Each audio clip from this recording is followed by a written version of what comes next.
श्री स्वामी समर्थ. श्री स्वामी समर्थ. मी सुभाष वाघ नाशिकहून आलोय. आज नाना आहे, भवर साहेब आहे, कोटकर सर आहे. तुमचं पाटोद्यामध्ये गाव आहे. कोणतं गाव आहे तुमचं? खैरगाव. खैरगाव. तुमचं नाव सांगा. रेशमबाई भगवंत सईद. रेशमबाई भगवंता सईद. सईद.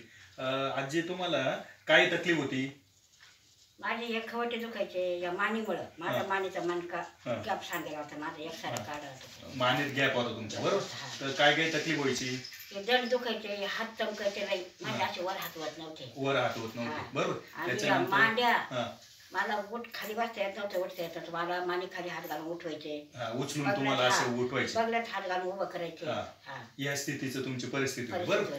आता तुम्हाला हे अर्थ औषध दिलं आमचं, तर औषध द्यायला नाना आलेत आणि कोटकर सर आणि भवर सर आलेत, बरोबर? हे औषध घेऊन किती दिवस झाले? 15 दिवस. 15 दिवस झाले. 15 दिवसात हे औषध कसं घेतलं तुम्ही? रोज सकाळ आपल्याला आता 10 वाजता किंवा 11 वाजता जेवण करायचं.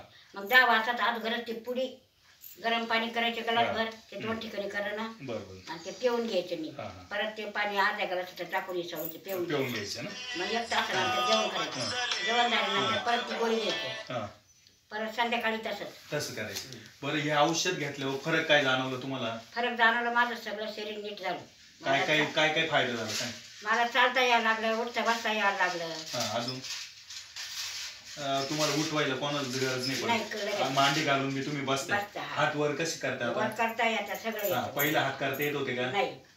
आजींना पहिलं वर हात करता येत नव्हते. 8 दिवसात या औषधाने आजी हात वर करून दाखवा. मांडी घालता येत होती का आधी? नाहीये. तुम्हाला उठाय बसायला माणूस लागायचा. या औषधाने किती टक्के फरक पडला? असं समजा 100% फरक पडला.